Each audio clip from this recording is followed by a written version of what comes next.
video! Yes, ladies and gentlemen, we are back with some more Jujutsu Kaisen content. And ladies and gentlemen, I have a question that I want to pose to you. What do you think are the most prevalent themes featured in Jujutsu Kaisen, and who do you think represents them? Within Jujutsu Kaisen, we have a slew of philosophies that these characters adapt and use to motivate themselves, but I specifically think there are two very big ideas that Gege Akutami wants to sell across to the readers, or specifically harp on with two of the biggest characters in the series. Again, this video is strictly my opinion. If you disagree, please feel free to tell me down in the comments below and let me know what do you think are the biggest themes in Jujutsu Kaisen. So yes, sit down, take off your pants. Take off my pants, who the frick is you? Put on your thinking caps, and we're gonna get a little philosophical in this bitch, man. Yeah. Also, I apologize if at any point I sound irked in this video. This is the second time I'm recording this because I recorded this video for the first time. The length is about 20 minutes. Then I booted up my my editing software to see that my mic wasn't on. So that was. I genuinely hope whoever made OBS Studio has the worst hangnail of their life, I swear to God. And also, ladies and gentlemen, please make sure you leave a like and subscribe. Number one, it's free. And number two, you want my handsome face in your sub box at all times. And you don't want to miss a single upload. That's why you're going to hit that little bell too. All right, let's get to the video. So for the first, or I believe in second place, idea that I think that Giga wants to sell across is this idea of loneliness. And we see this idea of loneliness played across time and time again within Jujutsu Kaisen. You have two characters. You have Gojo, you have Sukuna. With Gojo, Gojo is treated more of a human weapon. Yes, he still has friends and all these different things, but within Jujutsu society, they view him as this nuke that could just go off at any time. They have to kind of step around him very cautiously. And he knows this. He knows the power which he wields. From birth, he was revered. He has these 6 eyes and limitless, and this is the first time in centuries that this has happened. Gojo knows that he's a prodigy, and because of this, it makes it very hard for him to relate to people sometimes. He doesn't have a god complex like some of these fucking TikToks say that he does. No. But sometimes, yeah, it can be a little hard for him to relate to the common person. Yuji has something kind of similar where he's talking about when his grandfather got really sick, and his grandfather thought of, a self-euthanasia. And for Yuji, he could not even consider this as a possibility. Someone being in so much pain that they would consider ending their own life. To Yuji, that was a foreign concept. For Gojo, it's a very similar thing. Well, yes, Gojo obviously got wiser as, he began to go into his later years. One of the only other people that he could actually relate to and actually end up being his best friend was Suguru Geto. And Geto has that iconic, scene with the KFC breakup where he tells him, he says, "Are you the strongest because you are Gojo, or are you Gojo because you are the strongest?" It plays into this idea of, is Gojo a result of the power that lies within him, or is he the result of all of his experiences and memories like every other person is? So because of that, Gojo is alone. I mean, look at right before he's about to go fight Sukuna, he has that dead, glazed over look in his eyes, very similar to Toji in Naoya's flashback. And Yuji, pops in and says, "Hey, Sensei, your barrier's still up. Let me give you a high five." Gojo knows that he is the only one that stands a chance at a one-on-one duel with the most vile sorcerer alive, besides Jujutsu Hitler, obviously, but But Gojo does have everyone else around him. He's lonely, but other people try to remedy it. You have Sukuna on the opposite side of that coin. Sukuna revels in loneliness. He loves it. He enjoys it. Sukuna isn't sad that, he's at the top. He actually is excited whenever someone else challenges him, but he doesn't see his own strength as a downside at all. For Sukuna, strength is everything. Sukuna straight up tells Yorozu that if by some miracle on God's green earth that she was gonna win her fight with Sukuna, she could do whatever she wanted to him. Which I mean, listen, Sukuna, Yorozu, if he don't tickle your fancy, go ahead and hit your boy up, man. Yeah, shit, your boy don't mind being an extra in a bug's life. You know what I mean? I'm so delusional. It's 3 o'clock in the morning, and I oh God. Another instance of Sukuna talking about this loneliness is his conversation that he has with Kashimo. I've talked about this time and time again, but with Kashimo asks Sukuna, he said, does it not get lonely at the top? Do you not have, is it weird to want to be loved? And Sukuna actually tells Kashimo, he says, others love us for our strength and we respond to that love. And Sukuna says, yet solitude troubles you. That's why I called you greedy. And then Kashimo says, then are you satisfied? If so, why divide your soul and cross the ages as cursed objects? Sukuna then replies, I understand love and I say to you, love is worthless. I've never needed anyone to satisfy me. I eat when I want to eat, play with what amuses me, and kill whoever's in my way. I live as befits my nature. If no one can grasp that, then that's their problem. Kashimo laughs and he says, doesn't that get old? And Sukuna says, no. Every human has a unique and fleeting taste, which makes devouring them a perfect way to pass time until death. Now actually, if we go a little bit before this, we actually have, as soon as Sukuna fired the world slash at Kashimo, he says, there is this fool who preached to me about love. According to her, I know nothing about it because I live peerless in a world of my own. I understand what she meant, but still it's quite annoying to hear someone else prattle on about what you don't know. It looks like she chose the wrong person to preach to. Now here's the thing, this easily could be Yorozu, and this is who I think it could be, or it could be Sukuna's mother, but I doubt it. We don't know much about Sukuna's mother. We really don't know that much about Sukuna's backstory, but I'm hoping that we have some sort of Heian era flashback or something, because I still want to see where Sukuna came from, how he came to be. Unless there's like a sequel manga or something, like a Heian era preview, Dude, I am telling you, if Gege were to like pull a Bleach 1000-Year Blood War and just like, this is like a little half hour, little 45-minute Heian era special, Mappa. Come on now.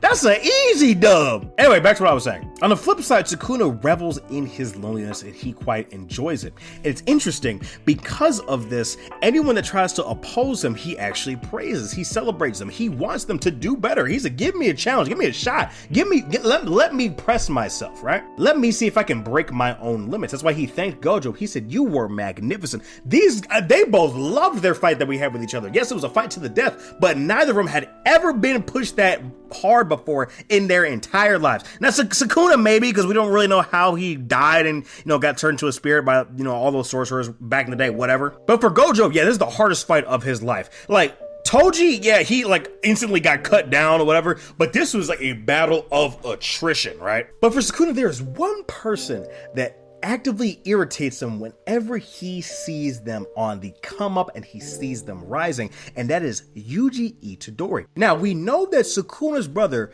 Jin got reincarnated into Yuji's father. For all intents and purposes, that might not be his original name, and I'm still going to call him Jin. You know what I mean? So Yuji is his nephew in a soul sense. Now, this is a headcanon. This is nothing official. This is just some schizo delusions from your favorite duck on the internet, but why? Part of the reason why I think that Sukuna hates Yuji so much is because he looks at Yuji and he sees his brother, and he thinks of the day he ate his brother in the womb, and he thinks to himself, you had just as much of a chance to survive as I did, and you didn't take your shot. I did. You are weak. You are beneath me. I did what I had to do to survive.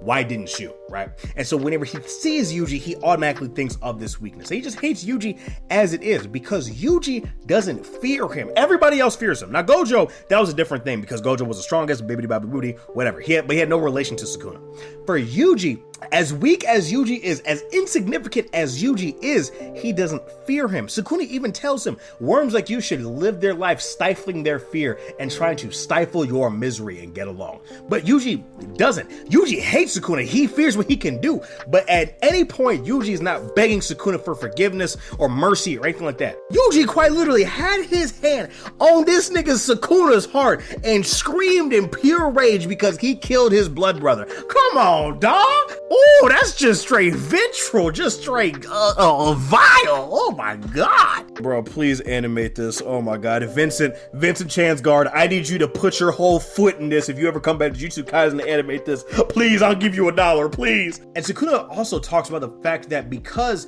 Yuji has an indomitable idea, it irritates him. It bugs him. So for me, I think that Gege tries to sell this idea that loneliness is something to be avoided. It's poisonous, it's toxic. Yes, Sukuna is the strongest, but why did Sukuna ultimately lose? Because he didn't depend on anybody else.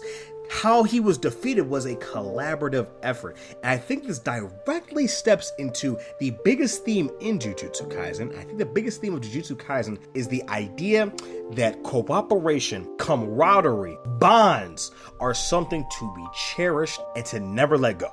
Now, I think that Yuji ultimately embodies this the strongest. Now, stay with me. I know we're like 10 minutes into this video, but stay with me. And when we actually go to the conclusion of Sukuna's story, when we come to the end of the manga, we see Sukuna standing and talking with Mahito, and he reflects on his life. And Mahito is like, oh, you were lying to everybody. You were lying about just going as befitting your nature. You were lying about that. You want to get revenge on the world for cursing that small, insignificant child that was you. And Sukuna answers him, and he says it doesn't matter what the reason is, it's still all the same. And Sukuna actually thinks to himself, and he says, actually, I had two choices. And we see this woman, and then we also see a young Uraume. As Sukuna goes into the afterlife, he has his hand on this young Uraume's head, and he says, maybe next time, if I can do it differently, I might give it a shot. So because of this further speaks into what I'm about to talk about in just a second, this theme that Sukuna may, if given another chance, may curse his own loneliness and decide to do something different. At the very end of his life, he actually chose kindness. Because with Uraume, it used to be just servitude. But he never actually had a nurturing, caring relationship with Uraume. That's never at all what it was. Uraume only existed to satisfy him, with food and everything like this, but he didn't really care about Uraume like that. Now, Sukuna thinks to himself, if either of us get reincarnated, maybe we can try to actually live a peaceful life. Fantastic end of Sukuna's story here, man. Oh my god, I could hear the music, I could hear the violins going on in the season 4 anime, man. Listen, I'm calling it. I know that soundtrack about to blush. I'm about to blow. Yuji physically represents this idea. From Yuji's very birth, Kenjaku and Jin collaborated in making this thing. Now, Jin obviously had no idea, but already we have two opposing ideas meshing together and creating this thing. Yuji, from middle school to high school, he was breaking these national speed and strength records and all these type of things. So already he's a collaborative effort. Then we have the fact that he is a death painting womb, and so he has these brothers. He has Choso, right? Choso also embodies this idea. He draws his strength from his brothers. He tells Naoya, he says, listen, bro, I can't fuck with you. You don't love your brothers. You're talking trash on your family. You doing all this. You moving crazy. Listen, I'm the eldest of 10 siblings. I gotta hold it down. I gotta do what I can do. I need to provide an example. And Yuji even outright says, in an effort to defeat Sukuna, I will eat anything to kill that creep. And what does he do? He consumes the other death painting wombs. So he's drawing help from there. As far as Kusakabe, he had the switch training with Yuji. He helped him learn Simple Domain. That was intricate. It saved Yuji's life when he was point blank in Sukuna's Malevolent Shrine. Yeah, granted, that Malevolent Shrine wasn't at 100%, but it still saved his life nonetheless. Obviously, we have Choso helping him with blood manipulation. We have Todo teaching him about the Black Flash, his signature move. Now, yes, it is a very common shonen trump. Shonen trump? What the fuck? Now, yes, it is a very common shonen trump to have your protagonist learn about all these different things and blah, blah, blah, blah, blah. But it's not like a Bleach where you get it from your dad, or it's not like a Naruto where you also get it from your dad. I just realized that Ichigo got the Getsuga Tensho from his dad and Naruto got the Rasengan from his dad. I am 25 years into my life and I just not figured it out. What the fuck? I am slow. But these ideas that bonds are something to be cherished, I think that Yuji sells across very well. He even tells Megumi, he loves Megumi like a brother. And so it breaks his heart when he sees that he's in this much pain and suffering. But he tells him, and he thinks to himself, non-selfishly, I can't tell you if you want to live or not. If you want to die, if you want to forsake your soul and you want to remove yourself from this world of existence, who am I to tell you different? I'm still gonna fight. I'm gonna do what I can. I'm gonna exercise this curse in front of me. But you, I'm gonna do what I can for you, but it's your decision. That's it. Now, this is Naruto. Naruto will beat the shit out of Megumi and drag him out of Sukuna's body regardless. I mean, he would acknowledge his pain still, but you know what I'm saying. But all in all, I think it's very interesting how these bonds in Jujutsu Kaisen are made. It makes for a frustrating case as well, because I honestly feel like the characters in Jujutsu Kaisen are some of the strongest aspects of the story, but we just don't see enough of them because of how fast the story is. And we even have Todo when he tells Yuji, he's like, all our comrades, like, we are Jujutsu Sorcerers. The people that we know are going to die, but the moment that we forget them, that is when they are truly lost from this world. And that even applies to real life as well. So I do think that that would be the biggest theme prevalent across Jujutsu Kaisen. But let me know in the comments down below what you guys think. Do you guys think that the theme of camaraderie, of bonds, of companionship is the strongest theme of Jujutsu Kaisen? Do you think it's the theme of loneliness? What do you think is the most prevalent theme across JJK? It's me, your boy Dav, guys. Thank you guys so much for joining me on this video. Please make sure you leave a like and subscribe. If this recording messes up, I'm actually just gonna uninstall and delete my whole channel. But yeah, I will see you guys in the next video. Y'all make sure you take care of yourselves, guys, and have a damn good one. Peace.